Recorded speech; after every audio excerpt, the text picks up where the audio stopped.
आपके सामने है class 9 English reader story Bonku boughs friend part number 3। Part number second में हमने जाना था कि किस तरीके से एंग मुस्कुराते हुए बोंकू बाबू को एक छोटी सी पत्थर जैसी चीज़ दिखाता है और कहता है कि ये वही चीज़ है जिसकी वजह से कुछ समय पहले आप मेरे पास नहीं आ पा रहे थे। इसकी वजह से मैं अपने दुश्मनों को कमज़ोर कर देता हूँ बिना किसी नुकसान के। अब आगे बोंकू बाबू ये सभी बातें सुनकर थोड़ा अचंभित महसूस करते हैं, हालांकि वो पहले से कम आश्चर्य में थे। एंग पूछता है बोंकू बाबू से कि ऐसी कोई जगह है जहां पर आपकी जाने की इच्छा हो, या ऐसा कोई जगह है जिसे आप काफ़ी समय से देखना चाहते हो पर लेकिन कभी ऐसा हुआ नहीं।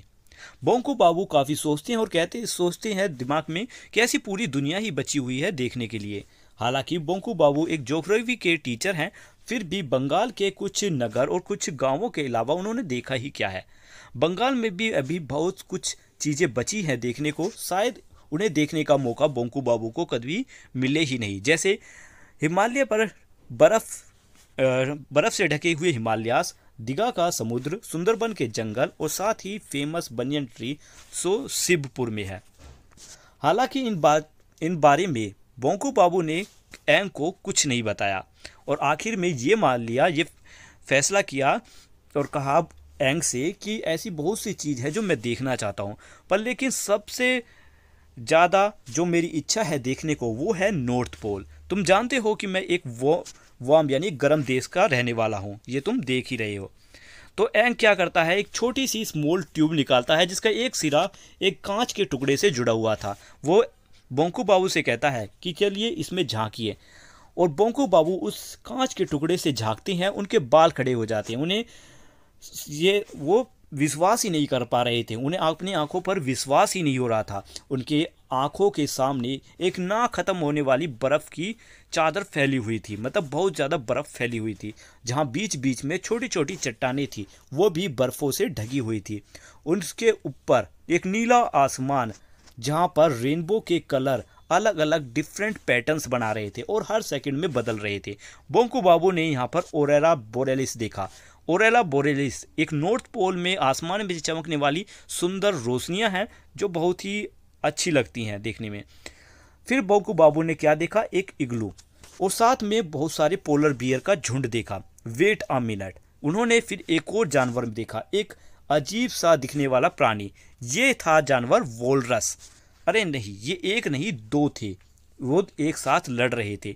उनके नुकीले दांत बिल्कुल इतने लंबे लंबे मूली जैसे थे और वो एक दूसरे पर हमला कर रहे थे। तभी बोंकू बाबू ने देखा एक लाल खून की लहर सफ़ेद नरम बर्फ पर फैल गई।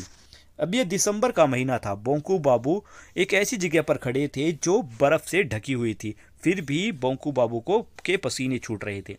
फिर एंग ने पूछा बोंकू बाबू से कि ब्राज़ील के बारे में आप क्या सोचते हैं, क्या आप ब्राज़ील भी जाना चाहते हो।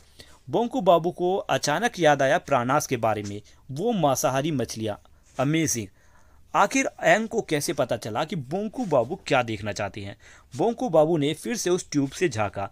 अब उन्हें घना जंगल दिखाई दिया। उस घने जंगल में एक छोटी सी रोशनी सूरज की फैल रही थी। वो छोटी सी रोशनी इसलिए थी क्योंकि पूरा जंगल पेड़ पौधों से भरा हुआ था। यहाँ पर एक बड़ा सा पेड़ था जिसकी डाली पर कुछ लटका हुआ था, और ये क्या था। बोंकू बाबू ने कहा, ओ गॉड, ऐसी कल्पना तो मैंने सपने में भी नहीं की थी, इतने बड़े सांप की। तभी बोंकू बाबू को इसका नाम भी याद आया, ये सांप था एनाकोंडा, और बोंकू बाबू ने इसके बारे में थोड़ा बहुत पढ़ा हुआ था। ऐसा कहा जाता है कि ये पाइथन सांप से बहुत ज़्यादा बड़ा होता है। पर लेकिन बोंकू बाबू ये सोचते हैं कि मछलियाँ क्या हैं, कहाँ है वो फिश। तभी उनकी नज़र एक तालाब पर पड़ती है। वहाँ पर क्रोकोडाइल लाइन से सूरज की रोशनी में सोए हुए थे, उनमें से कोई भी हिल नहीं रहा था। इतने में अचानक में से उनमें से एक पानी में चला गया, एक क्रोकोडाइल पानी में गया। तभी स्प्लैश की तेज से पानी में छपाक की आवाज़ आई। बोंकू बाबू ने ये आवाज़ सुनी और सोचा आखिर ये आवाज़ कैसी है। तभी वही क्रोकोडाइल जो अंदर गया था वो पानी से उछलकर बाहर निकला, और बोंकू बाबू ने सोचा क्या ये वही क्रोकोडाइल है जो कुछ सेकंड पहले अंदर गया था। बोंकू बाबू ने देखा कि उस क्रोकोडाइल की जो आंखें हैं वो बाहर निकली हुई थी। बोंकू बाबू ने ध्यान दिया कि उस क्रोकोडाइल की पेट पर अब मांस ही नहीं बचा है, उसकी हड्डियां तक नजर आ रही हैं। उसके बाकी बचे हुए मांस पर 5 जो फिशिस हैं वो चिपकी हुई है, जिनके नुकीले दांत है और बहुत ही राक्षसी जैसा चेहरा है। बोंकू बाबू को समझ आया यही है पिरानास, जिन्होंने क्रोकोडाइल को पानी में खा लिया था। बोंकू बाबू अब और ज़्यादा देखना सहन नहीं कर पा रहे थे। उनके जो हाथ पैर हैं वो काँप रहे थे, उनके सिर दर्द से चकरा रहा था। अब एंग जानना चाहता है बोंकू बाबू से कि क्या बोंकू बाबा आप ये विश्वास करते हो कि हम आपसे ज़्यादा श्रेष्ठ, आपसे ज़्यादा ताकतवर हैं? बोंकू बाबू अपनी सूखे हुए होठों पर अपनी जीभ फेरते हैं और कहते हैं हाँ बिल्कुल बिल्कुल, जैसा आप कहा, आप सच में सर्वश्रेष्ठ हो। फिर एंग कहता है ठीक है बोंकू, अब मैं तुम्हें देख रहा हूँ और तुम्हारे हाथ और पैरों की मैंने जांच की है और मैंने ये पता लगाया है कि तुम थोड़े हीन मतलब एक छोटी जाति के प्रजाति हो, जीव हो, और इसमें कोई शक नहीं है। हालांकि एक इंसान होने के बावजूद भी तुम इतने बुरे नहीं हो। मेरा कहने का मतलब है तुम एक अच्छे इंसान हो, पर तुम्हारे अंदर एक गलती है। तुम बहुत ही नम्र और कोमल स्वभाव के हो, जिसकी वजह से तुमने जीवन में काफ़ी असफलता पाई है। तुम जीवन में ज़्यादा सफल नहीं हो पाए हो। तुम्हें अपने साथ हुए अन्याय के खिलाफ बोलना चाहिए और विरोध करना चाहिए उन लोगों का जो तुम्हें नुकसान पहुंचाए या तुम्हारी इंसल्ट करे बिना किसी वजह के। आराम से सहना गलत है, वो किसी भी इंसान या किसी भी जीव के लिए। हालांकि मुझे यहाँ तुमसे मिलकर बहुत ज़्यादा अच्छा लगा और मैं यहाँ से अब मेरा जाने का समय हो चुका है। although I really suppose to here at this time, कि शायद मुझे अब इस समय यहाँ पर नहीं होना चाहिए था। अब मुझे पृथ्वी पर ज़्यादा समय बर्बाद नहीं करना चाहिए, कोई वजह नहीं है ज़्यादा समय बर्बाद करने की, और अब मुझे यहाँ से निकलना होगा। इतने में बोंकू बाबू उसे गुड बाय कहती हैं और कहती हैं मिस्टर एंग, मुझे बड़ी खुशी हुई कि आपसे, बस इतना ही वाक्य बोलती हैं। तभी बोंकू बाबू का ये वाक्य पूरा ही नहीं होती, बात पूरी ही नहीं हो पाती, और 1 सेकंड के कम समय में ही जब तक बोंकू बाबू कुछ समझ पाते कि क्या हो रहा है, इतने में एंग जो है उछलकर अपनी स्पेसशिप में जा बैठा और उस पोंचा गोस के इस बांस के इस मैदान से निकल गया और अचानक गायब हो गया। बोंकू बाबू को महसूस हुआ कि अब जो क्रिकेट है यानी वो झिंगुर वो भी चहचहाने लगे हैं और अब काफ़ी देर भी हो चुकी है। इसलिए बोंकू बाबू अब फिर से अपने घर की ओर चल दिए। उनके दिमाग में अभी भी वो यादें थी जो उन्होंने एंग के साथ बिताई थी अभी कुछ समय पहले, पर लेकिन धीरे धीरे ये हाल ही की ये जो घटना है उनके दिमाग में थोड़ी थोड़ी धुंधली होने लगी। बोंकू बाबू कहती है एक इंसान, अरे नहीं, वो कोई इंसान नहीं था, वो तो एंग था, जो कि एक अनजान ग्रह से आया था, जो ये जानता था, जिसे ये पता है कि उसने अपना नाम यहाँ पर किसी को बताया है और किसी से बात की है। यानी अपने बारे में कह रहे हैं कि एंग वो जीव है जिसने मुझसे बात की है और अपना नाम मुझे बताया है। कितना असाधारण, कितना ही अद्भुत है वो। यहाँ पर हमारी इस दुनिया में बहुत सारे अरबों खरबों लोग हैं, लेकिन उससे मिलने का जो चांस है, मौका है, वो आखिर किसे मिला है? मुझे मिला है, बोंकू बिहारी दत्ता को, जो कि कनगुरच्ची प्राइमरी स्कूल के ज्योग्राफी और बंगाली के टीचर हैं, और किसी को ये मौका नहीं मिला। आज के दिन इस मामले में वो दुनिया में सबसे अलग हटकर हैं, सबसे यूनिक है। बोंकू बाबू को महसूस हुआ कि अब वो चल नहीं रही है, हर एक कदम पर वो उछल रहे थे। वो ऐसा लग रहा था जैसे वो सच में डांस कर रहे हो, डांस करते हुए आगे बढ़ रहे हो। अगले दिन संडे था, हर कोई श्रीपति बाबू के घर पर मीटिंग के लिए इकट्ठा हो गए थे।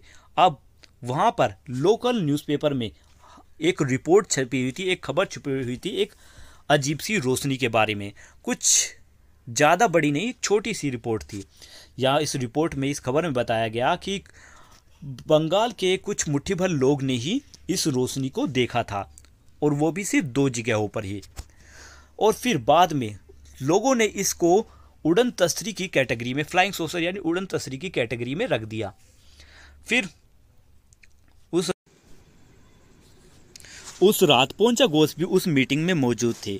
वो अपने बांस के उस बाग के बारे में बात कर रहे थे। उन्होंने बताया कि कैसे जंगल के बीचों बीच तालाब के आसपास के सभी बांसों की पत्तियां झड़ चुकी थी। विंटर के समय इस तरीके से पत्तियों का झड़ जाना कोई आम बात तो नहीं है, पर लेकिन एक ही रात में सभी पेड़ों की पत्तियां झड़ जाना एक उल्लेखनीय बात है। हर कोई इसी बारे में बात कर रहा था। अचानक भैरव चक्रवर्ती बोले कि आज तो बोंकू बाबू बहुत ज़्यादा लेट हो चुके हैं। हर किसी ने बातें करना बंद कर दिया। काफ़ी देर से किसी ने ध्यान ही नहीं दिया था कि आज बोंकू बाबू आए ही नहीं हैं। तभी निधि बाबू भी कहते हैं कि मुझे तो लगता है कि आज बंकम अपना चेहरा नहीं दिखाएंगे। क्या उन्होंने जब कल अपना मुंह खोला तो उनके कान नहीं खींचे गए थे? तो मुझे नहीं लगता कि वो आज यहाँ पर अपना मुंह दिखाएंगे। तभी श्रीपति बाबू चिंतित स्वर में कहते हैं, अरे नहीं नहीं, हमें बंकम की यहाँ पर ज़रूरत है, बंकुम की यहाँ पर ज़रूरत है। रामकन्हई जाओ और देखो कि क्या तुम उन्हें पकड़ कर ला सकते हो। तो रामकन्हई भी कहता है, ठीक है, बस मैं अपनी चाय पी लूँ तब मुझे उन्हें लेकर आता हूँ। और जैसे ही रामकन्हई अपनी चाय की चुस्की लेने ही वाले थे तभी बोंकुम बाबू रूम के अंदर आए। ये कहना गलत होगा कि वो अंदर आए, ऐसा लगा जैसे कि कोई तूफान आया हो। एक तूफान जो शरीर में थोड़ा छोटा है, शरीर उसका काला है, और उन्होंने हर किसी को अपनी एंट्री से, जिस तरीके से वो तूफान की तरह आए, इससे हर किसी को चुप करा दिया, सुन करा दिया। अब उन्होंने अपना काम शुरू किया। काम क्या किया? बोंकुम बाबू बहुत तेज से हंसने लगे और वो काफ़ी करीबन 1 मिनट तक इसी तरीके से हंसते रहे।